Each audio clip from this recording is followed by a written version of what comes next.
बताया था ना, इस केस के बारे में जब भी पूछताछ करनी होगी हम यहाँ आएंगे। बताइए सृष्टि मुखर्जी कहाँ है, बुलाइए उन्हें। हाँ लेकिन कुछ बात होगी अगर आप बताना चाहें तो, क्योंकि 2 दिन पहले ही आप लोग यहाँ पर आए थे, इसीलिए पूछ रहा हूँ। कुछ नई इन्फॉर्मेशन मिली है क्या आपको? सृष्टि मुखर्जी को बुलाइए। जो इन्फॉर्मेशन हमारे पास है और सृष्टि मुखर्जी ने जो इन्फॉर्मेशन हमें दी है, दोनों मैच नहीं हो रही। कॉल रिकॉर्ड के हिसाब से सृष्टि मुखर्जी और तेजस के बीच में बातचीत हुई थी, इसका सबूत है हमारे पास। और अब जो नहीं चाहता था कि कभी भी हो, वो होने जा रहा है विनायक के सामने सृष्टि के साथ। आप फिर से आ गए? देखिए मेरे पास बिल्कुल वक्त नहीं है। रुकिए,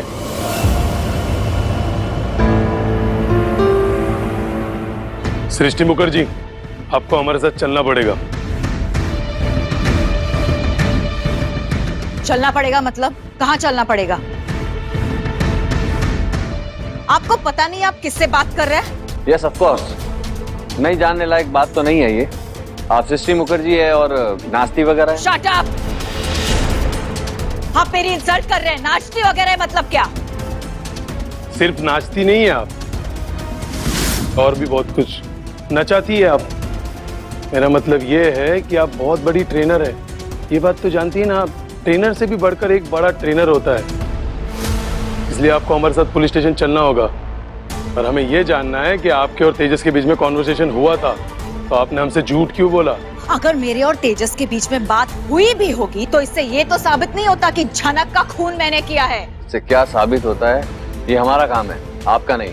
और आप क्यों सबूत ढूंढ रही हैं? और अब मचा है शोर घर पर, जहां आज सृष्टि को डर है पर बताना नहीं चाहती वजह।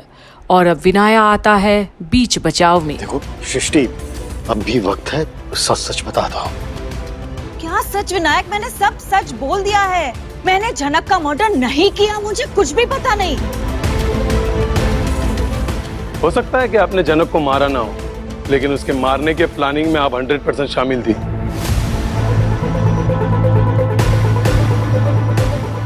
और ये हिंट तो हमें आपके कॉल रिकॉर्ड से ही मिली है, और मिली थी ना आप उससे, तेजस से। और अब सृष्टि के साथ साथ अर्शी भी चौंकती है। आखिरकार सबूत ढूंढ निकाला है पुलिस ने भी। पर आपने हमें अंधेरे में रखा सृष्टि मुखर्जी। आपके पास कोई सबूत है? मैं तेजस से मिली हूँ। हाँ है, पिक्चर्स है कोई दिखाने के लिए? दिखाइए। अगर तस्वीर होती ना तो कब का अरेस्ट कर चुका होता। आप मिली थी उससे होटल में, वहाँ के एक स्टाफ ने मुझे बताया कि वहाँ कौन कौन था। और अब तो अर्शी के चेहरे पर भी साफ डर दिख रहा है अपनी माँ के लिए। कैसे ढूंढा होगा इन्होंने आखिर सबूत? तब मैंने स्केच आर्टिस्ट हायर किया, और तब क्या, आपके और तेजस के दोनों की तस्वीर मिली मुझे। हंस रही हैं आप? हाँ, आपके बातों से मुझे अब हंसी आने लगी है। देखिए ना कमिश्नर साहब, कमिश्नर होके भी आप यहाँ आए मेरे घर पे मुझे अरेस्ट करने के लिए, और ये आपके साथीदार उस स्केच पे बिना पर मुझे फंसाने की कोशिश कर रहे हैं। आपको क्या लगता है मेरे पास वकील नहीं है? मैंने वकील को कंसल्ट नहीं किया होगा? आपको जिससे बात करनी है आप बात कर लीजिए, लेकिन आपको अभी हमारे साथ चलना होगा इंटरोगेशन के लिए। आप यहाँ आए हैं ना मेरे घर पर, तो यही इंटरोगेशन हो जाए। जगह मैं डिसाइड करूंगा। और अब तो सृष्टि की हालत बिल्कुल खराब है। कहीं वाकई में ये पुलिस वाले उसे लेकर अंदर तो नहीं कर देंगे। और वहीं अर्शी के चेहरे की रंगत फीकी पड़ गई है। पर क्या अब भी अपना जुर्म कबूल करने वाली है सृष्टि? तो अब विनायक सलाह देता है। सृष्टि कह रहे हैं तो कमिश्नर साहब मैं चलता हूँ आपके साथ। विनायक, अब आपके पास और कौन से सवाल बचे हैं? मेरी मॉम ने क्लियर कर दिया ना कि वो तेजस से नहीं मिली और ना ही तेजस यहाँ आया था, तो फिर और क्या बचा है?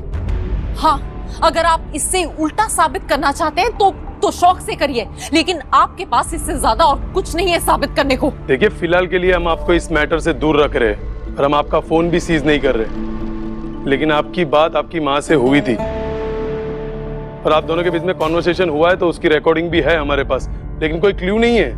लेकिन सर्कमस्टेंशियल एविडेंस ये कहता है कि आप जानती थी कि जनक के साथ क्या होने वाला है। और अब अपनी बेटी का नाम सुनकर सृष्टि और भी घबराती है, कहीं उसे भी इस मामले में घसीट तो नहीं लेंगे ये लोग। और अब विनायक भी घबराता है, कहीं उसकी लाडली फंस तो नहीं जाएगी माँ के चलते। नहीं, और अगर आप साबित करना चाहते हैं तो प्रूफ के साथ कोर्ट में कीजिएगा, वहीं लड़ेंगे हम। सही कह रही हैं आप, इसीलिए तो हम यहाँ आए हैं। Srishti Mukherjee, you are under arrest. Dad, सवाल ही पैदा नहीं होता। ले चलो इन्हें। रुकिए भाई, रुकिए। आपको क्या लगता है आप मुझे अरेस्ट करेंगे और पड़ोस में मेरा परेड निकालेंगे? हाँ, सृष्टि मुखर्जी के साथ आप ऐसा नहीं कर सकते। चिल्लाइए मत। किसी क्रिमिनल के साथ जो किया जा सकता है वो आपके साथ भी किया जा सकता है। कानून से ऊपर कुछ नहीं है और आप ये जोर खुद पर चला सकती है, हम पर नहीं। और अब अर्शी समझ जाती है कि उसकी माँ के साथ अब कुछ भी हो सकता है। जहां कमिश्नर अब आगे आकर बात कर रहा है और सबूत होने का झांसा दे रहा है, तो कुछ तो सच होगा ही। वहीं अब विनायक समझाता है सृष्टि को। देखो सृष्टि, ये वक्त नहीं है झगड़ा करने का, प्लीज जो सच है वो बता दो। हाँ सच विनायक, सब सच बोल दिया है मैंने मर्डर नहीं किया। और क्या सच बोलूं मैं? हाँ, सच बना के बोलूं कि हाँ मैंने ही मर्डर किया है? एटलीस्ट जितना पता है उतना तो बता दो, कोऑपरेट तो करो।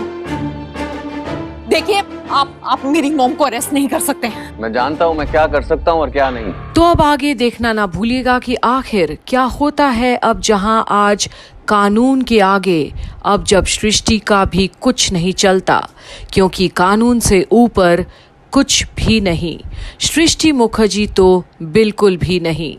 पर अब किस कदर अब सृष्टि को लेकर जाते हैं पुलिसकर्मी कमिश्नर के आदेश पर, ये देखना दिलचस्प होगा। तो बने रहिए कंप्लीट बॉलीवुड के आने वाली अपडेट्स में कि आखिर सृष्टि के ऊपर गुनाह का आरोप लगा है, बस अब साबित करना बाकी है सच क्या है झनक के मामले में। बने रहिए कंप्लीट बॉलीवुड पर देखने के लिए झनक की सारी अपडेट्स जो हम आपके लिए लेकर आ रहे हैं। और अगर आपने अभी तक कंप्लीट बॉलीवुड को सब्सक्राइब नहीं किया है तो please do subscribe to complete Bollywood. ये वक्त नहीं है झगड़ा करने का, प्लीज जो सच है वो बता दो। हाँ सच विनायक, सब सच बोल दिया है मैंने मर्डर नहीं किया। और क्या सच बोलूं मैं? हाँ, सच बना के बोलूं कि हाँ मैंने ही मर्डर किया है? एटलीस्ट जितना पता है उतना तो बता दो, कोऑपरेट तो करो। देखिए, आप मेरी मॉम को अरेस्ट नहीं कर सकते। मैं जानता हूं मैं क्या कर सकता हूं और क्या नहीं।